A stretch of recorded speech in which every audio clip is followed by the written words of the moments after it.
Good morning, everybody. Those of you who are joining us today, my name is Jackie Ferrado, and I'm the Community Relations Manager with the Washington 529 College Savings Plans, which is the Guaranteed Education Tuition Program and the Dream Ahead College Investment Plan. And I'm really excited to have my friend with me today. Her name is Angela Furubotten-LaRosee. I don't always say it the best way, so please correct me when you introduce yourself. Anyway, Angie is with Avea Financial Planning, and she is here today to join with me and talk about college planning in the financial world, just her experience with in her own family, but also with 529 plans in general, and other things that she did to be prepared financially for getting her children off to school. And so we're going to take us through a little bit of a presentation piece before we actually dive into having Angie start talking. But say hello to everybody, Angie. And hello, how you doing this morning? Yeah, this is the first time we're doing something like this, so this is super exciting for me, for Angie, but yeah, bear with us as we kind of work our way through this. I think it's going to be really kind of fun to do. So a couple housekeeping things I wanted people to know as we're getting started, and the first is that plan on the whole, from start to finish now being anywhere between 40 and 50 minutes or so. We'll try to keep it condensed so that you're not necessarily waiting too long for pieces of information. But I wanted to encourage people that if you have questions right now, don't hesitate to put them in the Q&A box or in the chat box, and let's start getting that stream of questions going, and I will be presenting them off or having Angie answer them along the way. So you don't have to wait till we get to the end of what the pieces of information that I'm going to be sharing or Angie's going to be sharing to ask your question. So go ahead and put it in there, and we'll just, take this on through like a conversation, which is what I really wanted it to turn into. So yeah, do that part. And then I'm going to start us off by talking about, I have to do this slide because I really like this slide. So this is Angie. You can see her in the box there too. And her business, her company is Avea or Avea? I call it Avea. Avea Financial Planning, and her contact information. And so, as I mentioned, she's going to have a wealth of information for us in terms of being, getting ourselves as parents and even grandparents and helping our students learn that financial planning part of going to college or their education pathway, whatever that might be. So we're going to talk with her in just a few minutes. And in the meantime, I'm going to start us off by letting you know kind of the path in which we're going to take this. So I'm going to bring us first through a very short overview of 529 plans in general. And then I'm going to highlight the GET program and the Dream Ahead plan. Again, I'm not going to go into the very deep details about each of the plans, because I actually do a totally separate webinar on getting to know your Washington 529 plans, where we talk very specifically about the GET program and the Dream Ahead plan. So if you've got some questions, very specific ones, or you have an interest in learning more about those two, then join me in another one of my Knowledge Cafe webinars. They're scheduled every week. I have different topics going on, so you can check out our calendar, and I'll give you the link to that in just a few minutes. But our main thing today is really talking to Angie and getting just her perspective on being financially prepared and getting ourselves ready for that, so that it doesn't turn into a panic situation. And ultimately, it's really about helping the kids not be overburdened with student loan debt in the future. So that's where we're going to take all this. And I'm going to start us off again by what are 529 plans. And many people have heard this. And would you agree, Angie? They've heard the term. They know what it is. They kind of have like this baseline understanding of what it is. So here in a nutshell, 529 plans are tax-advantaged college savings plans. And there are two types. There are prepaid tuition plans, and then there's traditional savings plans.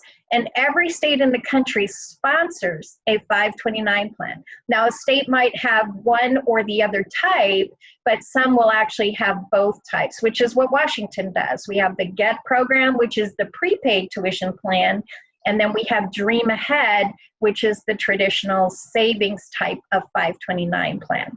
Now, within those two types of 529 plans, the earnings portion in an account grows tax-free. So you're not getting a tax form every year that says, here's your earnings now reported. So they're going to be growing tax-free, those earnings. And then as long as a student, when they're ready to start drawing that money out and using it to pay for qualified educational expenses, it remains tax-free. So that's one of the number one benefits of 529 plans is the fact that they're tax advantaged. Now, the other thing that commonly gets, misunderstood or people aren't really aware of it is where the students can actually use this money. So they don't have to just use it at a public or private 4-year college or university. In fact, they can attend public, private, community, technical, and vocational schools anywhere in the U.S. and abroad, and including registered apprenticeship programs, and use their money from a 529 plan. So I mentioned this kind of earlier, there are so many different pathways a student may take, and it's still going to cost money to pay for those experiences. So having money saved and in a 529 plan means that those students are going to be able to pay for things out of money that had been saved along the way. Two last things real quickly is that anyone can contribute. So we want to be telling grandma, grandpa, aunts, uncles, friends, and coworkers and colleagues what we're doing. So it really helps to build up savings accounts. It's a really great gift. And that the other thing is that money can be transferred between beneficiaries. So just because you have a couple kids or grandkids and one may need more than the other, once they're ready to start drawing that money, the account owner can make some decisions about whether or not they need to transfer any monies around. So I have on a separate slide, I will have some additional resources that I'll share later. But one of them is going to be the College Savings Plan Network, which is the independent source of all the state's 529 plans. So it's a really good resource for people kind of diving into learning about 529s and the benefits that they offer.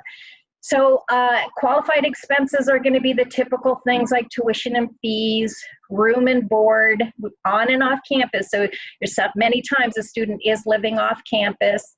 Books and required supplies that also includes laptops and computers, and even any software or internet service that supports that computer and laptop that the student needs in their program of study.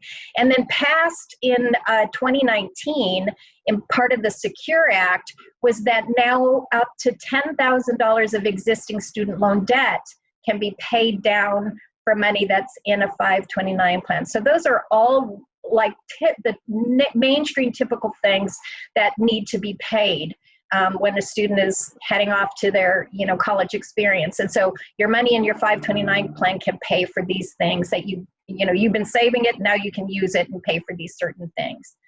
So before we get started with some typical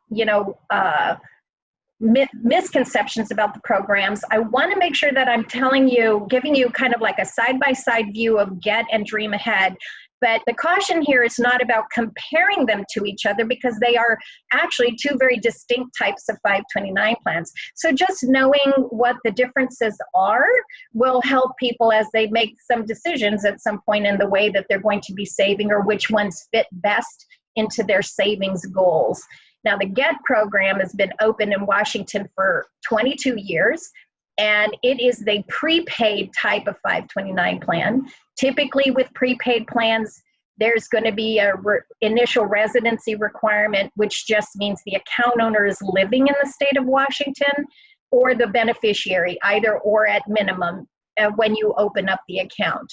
People move after that anytime, but it's just typical that you'll see that on prepaid plans. And then the GET program always has an open enrollment period, which is just a window of time every year when new accounts can be opened.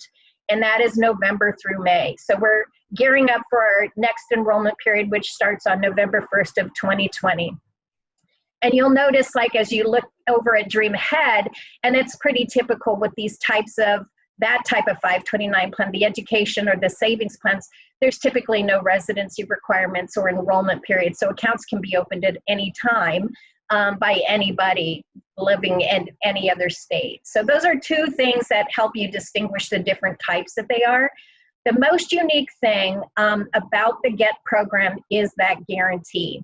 And so when the legislature created the GET program many, more than 20 years ago, they wrote into state law that the value of the GET accounts will keep up with the tuition growth of the UW and WSU, which are the two highest priced public institutions in the state of Washington.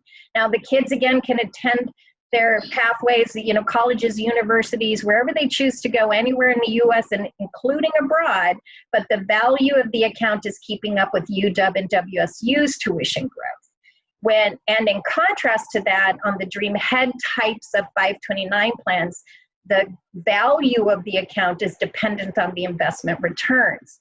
And Angie can speak much to that because those work a lot more like your retirement types of accounts. You're putting money in, you've decided how you want your money invested, rate of returns will fluctuate from time to time. So understanding how the values are determined, they are different with the different types of 529 plans. Then, of course, the things that are the same is that the tax advantage where the students can use it and what they're using it for. So we are gonna talk to Angie in 1 second, but the couple of things I wanted to point out real quickly, and I don't see any questions coming in yet, which is okay. The first is that some people have asked me, well, if my kids get a scholarship, and I hope, Angie, you can address this one too, is like, well, what do I do with my GET or my Dream Ahead account? And we always encourage them first to think about other things that might need to be paid. So use the money for that, hold on to it for another year. The kids can even use it for a master's program if they're going to be pursuing that later down the road. So it doesn't have to be used right away. And it can be transferred to another family member. That's built-in flexibility on those too. Same thing if the kids say, well, I'm not going to go to college. And one of the very first things I always remind people, and I mentioned it earlier, was the kids don't necessarily have to be choosing a traditional public or private four-year university. So think about, what is the student's interest? Where are they, what kinds of things do they want to be pursuing? So maybe it's a certificated programmer or even an apprenticeship or a trade school type of experience. And so the money can still be used for that. So think about that first, but also hanging on to it, and giving the kids some time to think about what they really want to do, because you don't want to be spending the money and then they change their mind later down the road and you go, oh, great.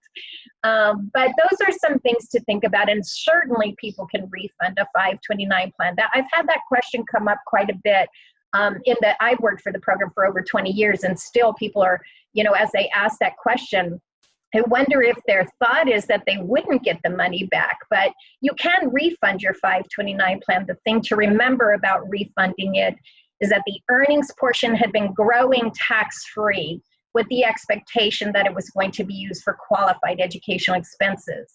If the student isn't going to use it for that, then that refund, the earnings portion of that refund does become taxable, and the IRS does also impose a penalty fee on it.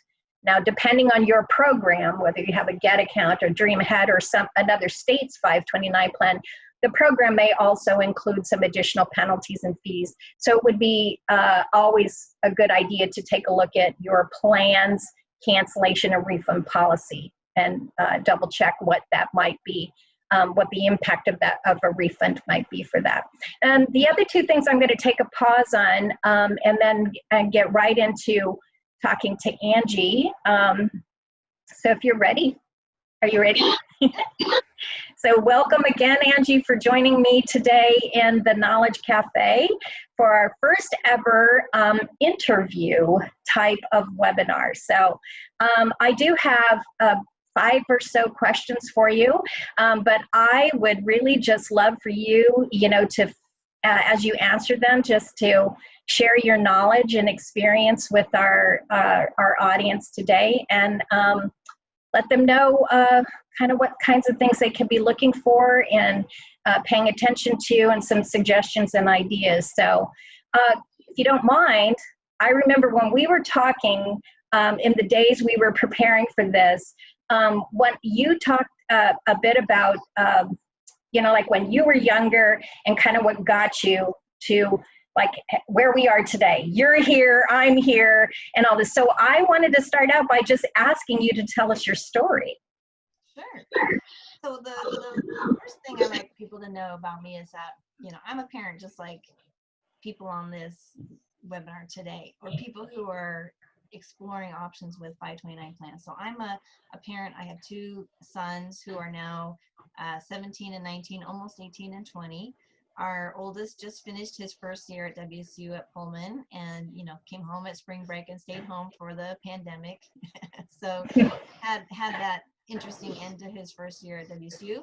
But we have done that planning, and now we're living the dream, so to speak. We're having the ability to pay for college, and it's a success story. I want to tell people, we are very middle income family. We started early. That's another thing that I think that is just so important, whenever possible, to start as early as possible, and we did.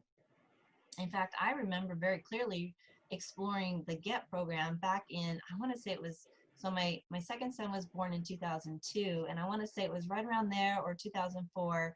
And if I can't exactly remember the rate that you could buy units at, but I want to say 40, was it 42 at one point? It was, yeah. 2002. And yeah. I'm just like, oh my goodness, I probably didn't have $4,200, to buy 100 units at that time. But little by little, we finally got started. That's the other thing. I didn't start when I first started thinking about this back in 2002 or 2004. We actually got started in 2006. So here we are 14 years later. And I also like people to know that because we're just kind of a normal family, just like you and others on this call, is that it wasn't just us. And so you talk about grandparents and birthday gifts and Christmas gifts and things like that, and that has been really instrumental in our ability to save as well, because our kids have 2 sets of grandparents who have been generous over time, and I've begged and pleaded with them to please pull back on the birthday gifts because we seem to get so many, and maybe contribute a little bit to their college savings plans. And so just through the power of time and consistent contribution I actually had 4 accounts for my 2 kids, because I had 2 GET accounts and I had 2 other outside 529 plan investment accounts, because I just felt like I wanted to diversify, have more opportunity to take advantage of the market, but knowing that there was risk in doing that. I really liked that guarantee of the GET, that offer there. So I just kind of split the difference and did both kinds. This was before the Dream Ahead came into play. And so, we started early. We were very consistent, even at a small dollar amount. And you and I have talked about this, is that it doesn't have to be big dollars. If you can be consistent over time and start with $25 a month, even. We consistently did $50 a month for each kid. And then over time, we also got gifts from the grandparents and things like that.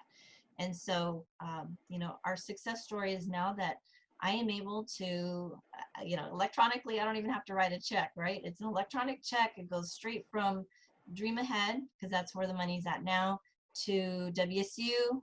And that's super cool. We have also set up a checking account for my son, so that if we need to, he's using some of that money to buy books and things that don't go directly to the university. So we put money into his 529 checking account at his credit union. just to keep it nice and clean. And then he manages the money from that account to spend. And so he's able to spend on those things that you spend money on campus for school, qualified educational expenses. So it's been a great story. I'm just tickled to death that we are able to do this and we've come to this point.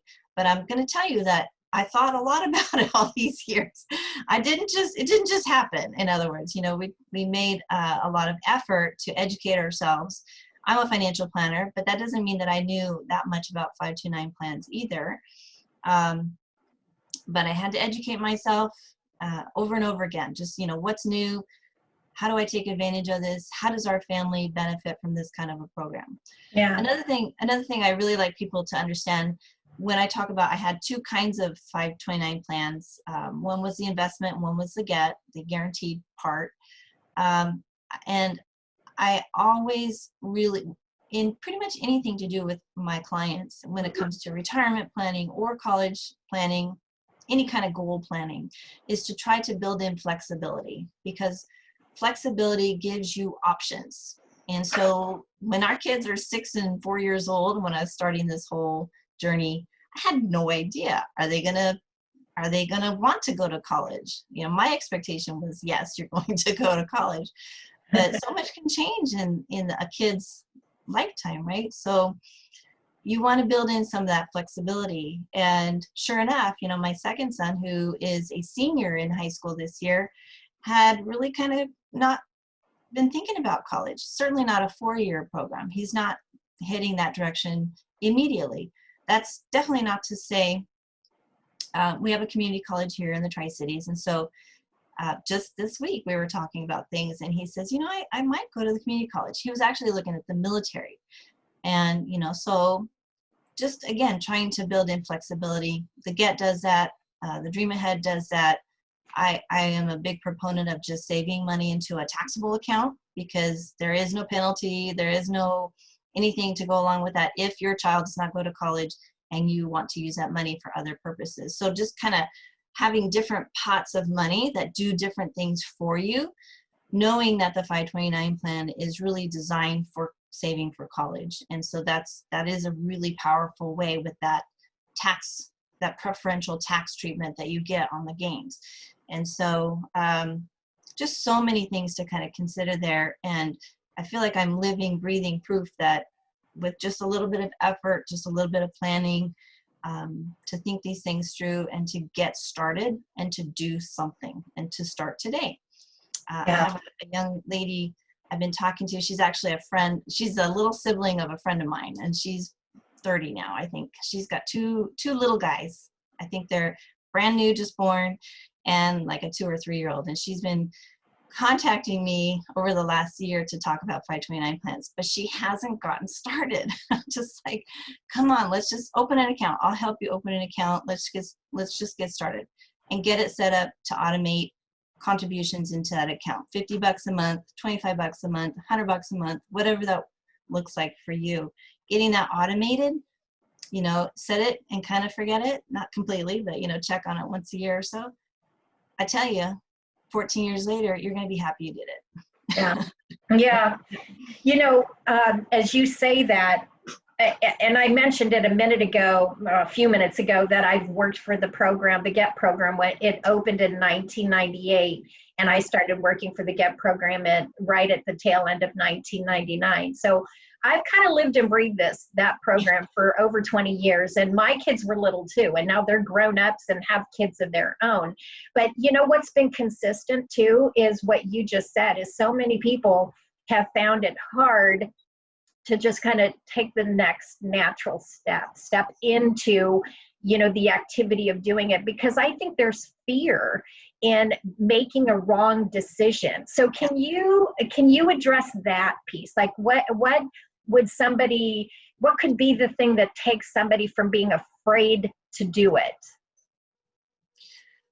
Well, definitely research. I'm very research oriented. You know, your website, I've printed out things from that dozens of times over the years, both for myself and for my clients, just to refresh, you know, what are the rules, you know, because there is that confusion about, oh, do I have to use it at a Washington school, or what happens if my kid doesn't go to college? You know, all those kinds of things that come up. What are the distribution rules, or what are the refund options, things like that. And so definitely looking at the website and getting the information there is one way. There's any number of 529 kind of general information on the internet. You had a link there earlier, but there's that savingforcollege.com is one. Is that the one you had? And there you can compare different state plans. You can just have a deeper understanding of what 529 plans do for people and how it might work best for you. And I think definitely, you know, calling, if you're interested in the Washington programs, to talk to your people there, your call center, if there's some details that they can tell you. I know that they're not financial advisors. They cannot give financial advice, but they can give you advice on the plans or information, you know, facts about the plans and how they work and that type of thing. So they can hopefully answer any questions that are causing you stress or fear of getting started. But, you know, in my mind, it's a very low risk thing. You know, you do have an out if you feel like, okay, I got myself into this, now I want to get myself out. There are options to get out. It's not like an annuity necessarily where, you know, you buy into something and then you have all these high costs to get out. There are consequences to getting out of some type of a, the guaranteed plan or even the investment plan. But, you know, that's life. Life has kind of risks and rewards. So you just make a decision and you go with it. I think, again, going back to that flexibility, trying to understand and building flexibility into your plan, which can include a taxable account. You can also look at Roth IRAs as an option to save into. You can look at 529 plans as well. Roths, you know, you can save for yourself in a Roth. If you have a working student, you know, students start working in high school usually, those kids can put money into a Roth IRA. They can use that for retirement 60 years later, or they can use it for college. You know, there's options there as well. So I think honestly, you just have to bite the bullet. It's like anything else. Research a little bit, get an understanding, make a decision, and then execute and get going. Yeah. So you have mentioned along the way the idea of resources, and you just mentioned that doing some research and all that. Now I think this is me talking here. You know, I've been working for this program for over 20 years, and so in a way, I have a bit of an advantage because I've learned this, and you know, really like my research came by way of being employed. You know, but I also wonder, like, I know that when there's so much information out there, it can be really daunting and overwhelming to kind of narrow in on, you know, where do I even begin? And so can you talk a little bit about some suggestions for parents to find and use the right planning tools? And then you also talked about flexibility. So, you know, like when they found a tool isn't working for them, or it's not really what they wanted, how do they kind of like ebb and flow through as their kids are aging too? Because what you do when they're 5 is not what you do when they're 15. Right. Yeah, for sure. So let's see, I could screen share. First, let me just kind of talk about them real quick. So if your kid is older and you're kind of on that path to, yes, they're indeed going to college, then you definitely want to start to identify the colleges. And I will talk a little bit more about that when I do the screen share, but identify some colleges, start to look at their websites. Every college has a net price calculator on them, and you can literally just go to the search bar within a university website and type net price calculator, and it'll take you to that page, because sometimes they're really hard to find. And so if you do that, you can start to get an idea of what that particular university might cost you. I have a nice link to just another tool that I found online. It is an EFC calculator, which is the expected family contribution. And that's where you put in your personal financial information, your assets, your income, student income and assets. And then it gives you some sense of an idea of what you would be on the hook for when it comes to the financial aid equation. And gives you an idea of your family's expected family contribution. Then what else did I have? The studentaid.gov, that's the federal website for federal financial aid and all the things that go along with the federal program. You definitely want to start to get familiar with that. If your kid is in, what is it, the senior year, you'll want to actually go on and get yourself a username and password for both yourself and your student. And in the fall, as of October, after October 1st, every single year is when you actually do the FAFSA, F-A-F-S-A. Yeah. And it's hard to say. I know. He told me I was saying it wrong. I'm like, okay, FAFSA, something like that. Yeah. Yeah. It's And that's the formal application for federal financial aid. And it's my recommendation, it doesn't matter what kind of level of wealth that you have as a family, you always want to do that, because you, again, when we're building in flexibility, we don't know what is going to happen in the next year. You might lose your job, you might have a death in the family, you might experience a hardship where all of a sudden you do want to have financial aid if it's available to you. If you don't do the FAFSA, none of that's even an option for you. It's not available to you. So doing that, those are all different websites to kind of get started if you're very close to starting college. Then let me see here, Jackie, I think I'll screen share. Okay. Screen 2. And move. You probably have to tell me what you see. Do you see yourself on my screen? Is that there? Okay. I see you. That's okay. cool. I'm gonna kind of go through this, and this is from a presentation that I do like to do. So I'm not gonna necessarily do the talk like I would normally, but the information kind of stems from the fact that I have this training to help people start to think a little bit differently about paying for college. And so the way I think people do it is they get their heart set on going to XY university, and when they find out what it costs, then they do everything they can to afford it, whether or not it's the right school or not. And that's where, if you talk to any college admissions counselors, probably the most important decision you can make is the college. You know, what college am I even looking at and applying to as to affordability? And so I'm going to kind of go quickly through this, because the analogy is college is a lot like a mortgage, buying a home. You know, aside from your home and retirement, college is going to be probably one of the biggest expenses you're ever going to have. And you might have it times 2 or 3 or 4, you know, depending on how many kids you have. Oh, yeah.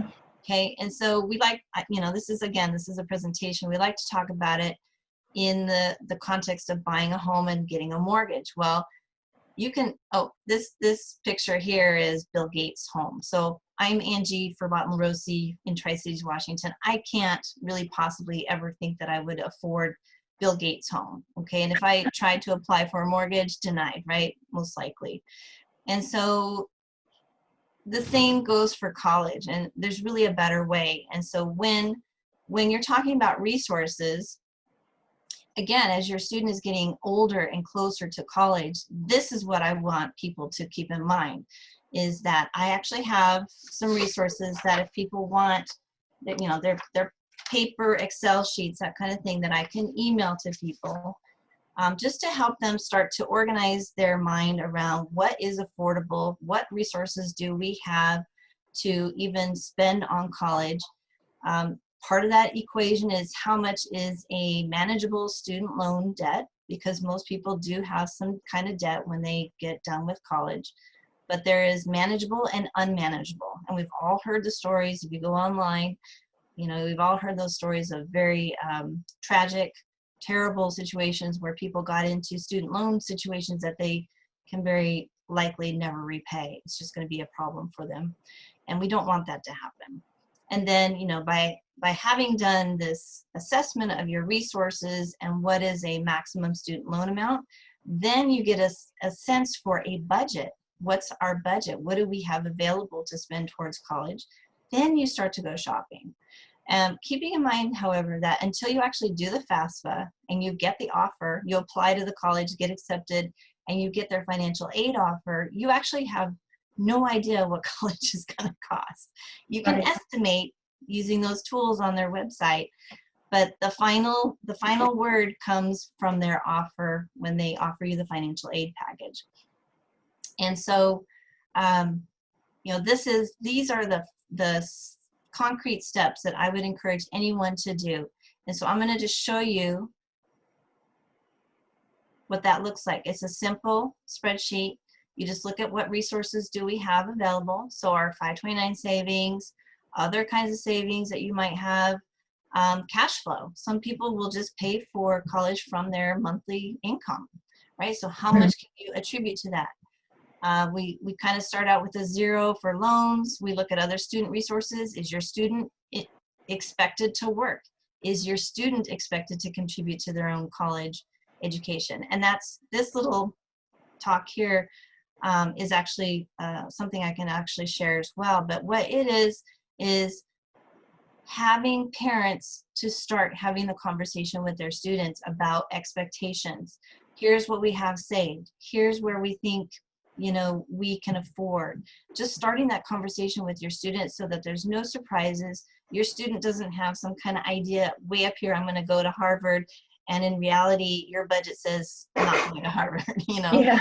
So having that talk with your student, and this spreadsheet just starts to help you formulate what your budget is. You add up all these resources, and then this is what we call your pre-approval amount. It's much like a mortgage pre-approval. You have about $100,000 to spend towards college, and it is factoring in the base federal student loan amount, because this is all that you can borrow on the federal student loan program for 4 years. Right. Okay. And then, you know, when we start to ask the question, what's a manageable student loan debt? We look at our potential future earnings, and depending on what career you go into and what those earnings might look like, we don't want to have our debt exceed our first year of earnings. That's kind of a rule of thumb. And so if your debt, you know, and again, for doctors and some other careers that have a long education path, they're going to have potentially hundreds of thousands of dollars. So you're going to have to weigh the benefit and the cost there. But that's definitely a rule of thumb to kind of start looking at is my first year, if I'm going to be an educator in Washington State, my first year education income might be somewhere in the 40s. I just don't want my student loan debt to be anything more than that, ideally, because then that's manageable. Yeah. And then you basically translate that. That's a 1-year budget, but you translate that over the course of 4 years and just kind of look at the numbers. What are you ending up borrowing? What's the gap with this college? Is your college going to be too expensive? Do we need to look at other colleges? And so once again, you have to kind of do some pre-planning, but the final numbers come from after you've applied to college and they've given you their financial aid package, which is usually in the spring before you start in the fall. So these are just some tools to kind of help people through that. Let me see if I can find, can you see this now, Jackie? Mm-hmm. Okay, so this is the studentaid.gov. That's the federal student aid site. Definitely start to get familiar with that. This is a tool to help you start to calculate your family's expected family contribution, which is the basis for how much financial aid you may or may not be eligible for. And this is an example of a net price calculator. This is Washington State University. It just kind of walks you through some information gathering, and then it'll tell you what the Washington State University might cost for you. So those are tools. This is a tool that's on every university website, net price calculator. Great. Wow. Okay. Okay. Those resources. So as we're kind of winding down, and I'm not seeing any additional questions coming up right now, but as we're kind of winding down through the time that we have together, a couple things, you know, that kept rolling around in my head as you were talking to was the pre-planning part of this whole thing, right? I mean, and I love that you talked about it in terms of a mortgage too, because if we start to relate the process of saving for college versus saving for our retirement, and, like all of those things have the same, same natural steps. We have to plan. Well, first we have a goal in mind, right? We always have a goal, and then we have to plan for that. And then we have to make some sacrifices, right? We have to decide early what sacrifices are going to be to meet that goal. And then we have to be flexible in all of that. So one of the things that I wanted you to hopefully to kind of address as we getting to the end here is like a family who's got a newborn, and what kinds of things would you suggest that they be doing right there, and kind of progressively as their children then enter elementary school, if these were considered timelines, like elementary, middle, and then high school, what would be their to-do at the top of the year, the January of every year that their student starts in those, that you would suggest would be a good idea for them, so they're not overwhelmed all at one time, like they got this newborn baby that they just brought home and then go, oh my gosh, I've got to plan their entire college experience. And you're like, whoa, slow down. Yeah. What do you say? I just think the number one thing is to just get started. Do something. Set up a savings plan. Start saving that $50 to $100, whatever it is, every month, and get started. And so if they are that tiny, that's really, I think that's really all you have to do is just get started and automate it if possible. Get it going without hardly even thinking about it, and you will start to see that balance increase over time. The Get program is different than the Dream Ahead, but the Dream Ahead, hopefully you will start to see some growth. You'll see ups and downs because it's subject to the market and subject to how you invest it. But getting started is really just the number one thing. And encouraging friends and family, again, if they're giving gifts, give the gift of cash and deposit it into your account. And again, you can start to use some of these tools to see what college is projected to cost. Because if you have a newborn baby, college is going to cost dramatically different than it is today, most likely, right? We can't predict the future exactly. And then you have to ask yourself, do I want to try to save 50%? Do I want to help out with 50% or 100% or 20% of that projected future cost? And how much do I need to be saving over time? Yeah. So those are just some basic steps. And then as you obviously, you want to take a look at your investments about once a year. Don't overdo it. This is a long-term investment. It will fluctuate if it's invested in the market.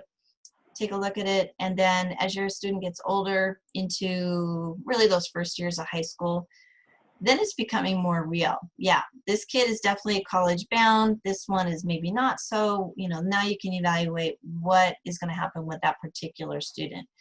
So I don't know that there's a whole lot more that I would suggest doing. I mean, it really is just doing it, starting and saving consistently. Yeah.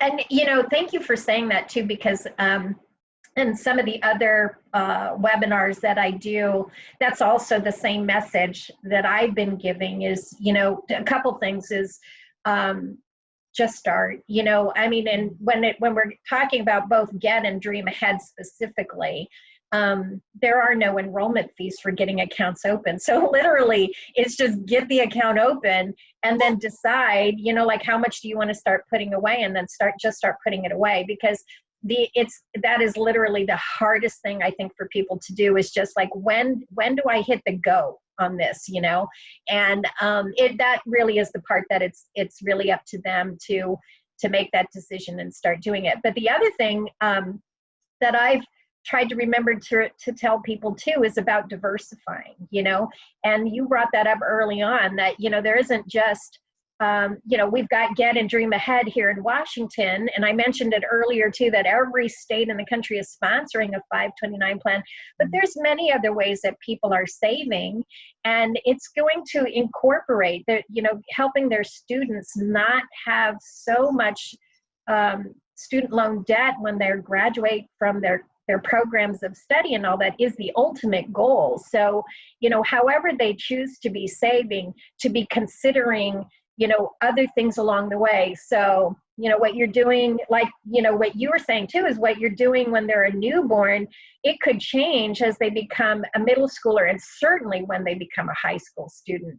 You're going to be thinking differently at that point. And, and that's why I think too, and was so grateful that you were interested and willing to do this, was, I wanted people to recognize that having a financial professional to talk to, and, who can look at their whole picture, and you mentioned it for the staff at Get and Dream Ahead, we are not financial planners or advisors. We don't give advice. We're also not tax advisors, so we don't give tax advice. And we can provide all the resources available to help people, know about Get and Dream Ahead, and then the other things, but tying the ribbon kind of together in the planning process really does mean that they reach out to professionals to help them put it all together with that built-in flexibility, as you were talking about, that what you're going to do one day isn't necessarily going to be what you do another day. So, and let me add too, Jackie, is something that's probably not on most people's radar is that a 529 plan for wealthy families is actually another tool to pass on wealth to the next generation.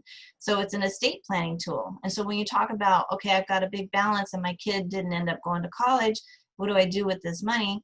Well, you very likely you may have grandkids or great grandkids. And so it's not only the fact that you're holding it for a future grandchild or great grandchild. It's just one more tool to pass on your wealth if that's an important part of your overall financial plan. Yeah. And so that's just another important consideration that 529s happen to fill. Yeah. Thank you for bringing that up. Yeah, I would agree. When I first started too with the program and my kids were little, and, when you're first starting, you don't imagine the time that, like you're going to be the grandparent. Well, then eventually here I am, and now I'm the grandparent, and I've got 3 grandchildren, and I'm just really glad that I was even like one of my sons, he joined the military. And so, the money that was saved there, we waited, because you don't know what's going to happen and all that. But then when his children came along, it was just so natural, and what a great opportunity to just pass it on down to them, and this was money that was saved years ago, and they're not even 5 yet.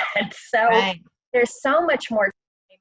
And, it just really does kind of take the weight off too. I know for my kids, they realize the impact of that effort over time is much more than just like the growth on the savings account. It really has a lot to do with like the stress level, and feeling like, oh, that is not something we have to be overly worried about, So that comes along with making these decisions and setting goals and things like that. So thank you for saying all of that too.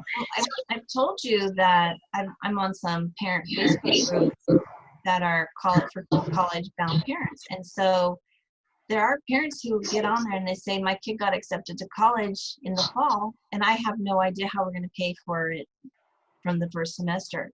And that's absolutely the situation you don't want to be in, for sure. Right.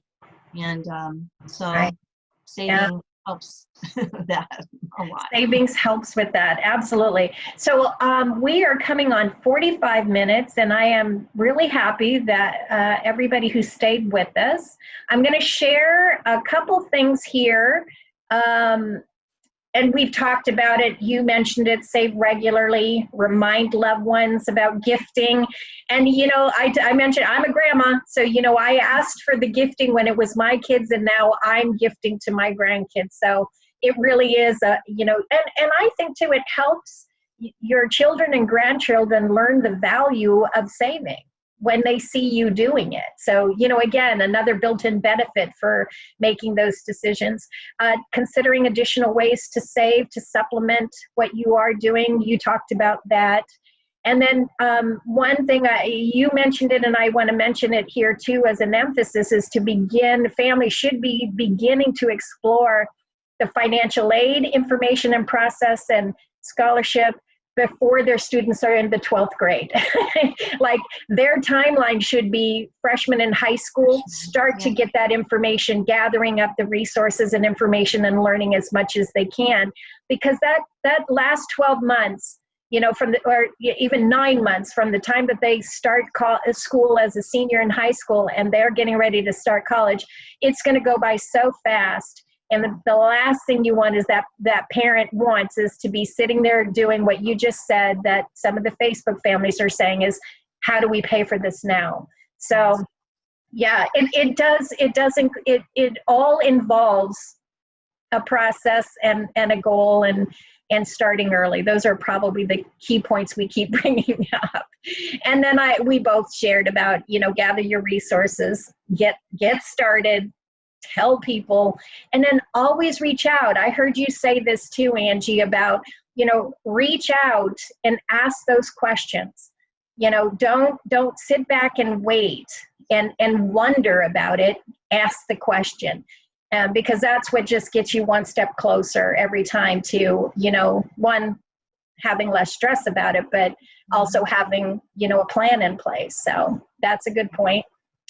And as we're winding down, I am going to share your contact information as well, but I wanted to let people know that we have a virtual learning center that we set up as, the COVID was happening and, we weren't able to get out into face-to-face interactions anymore. So we have a virtual learning center that's called the Knowledge Cafe. And it's a place where we're hosting webinars, virtual meetups, interviews like this and all that. And we have them every week. So check out our calendar to see what our topics are and dates and times. And then join us. Again, this is one of those other steps. Just join us. You could be just listening and gather a whole lot of information just by listening in on our conversations. And then, of course, my contact information is here. And the Get Contact Center and the Dream Ahead Contact Center. And I'm going to scroll through something really quickly because I want to get back to your contact information. Where'd it go? There.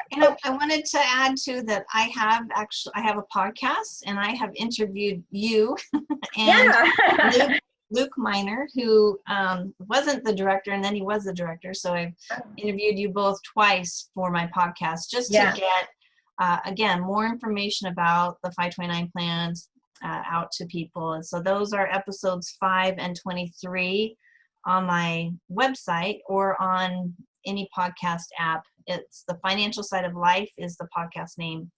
And episode 5 and 23 are specific to the Washington plans. Thank you for saying that. Good plug. And then thank you again, Angie, for joining me today. There were no additional questions that came in, but I would encourage those who are listening, reach out to me if you have questions about Get or Dream Ahead. Reach out to Angie if you have questions about the information she presented as well. And, we'll do this again. Even if it's a podcast you do or, an interview style thing that we do too. I just really appreciate your candidness and your sharing your experience and your expertise with our people, our folks, our interested families who are looking at both the GET program and the Dream Ahead plan. So thank you. Glad to be here. Glad to share my story. All I can say is I'm so happy that I did something 16 years ago, whatever it was, and happy to write those checks today. It's yeah, I know, huh? It's writing the check for money you already have. Yeah, I love it. Best investment ever in my career. Good. Well, thank you again, and thank you all for joining us today in the Knowledge Cafe, and we'll see you the next time.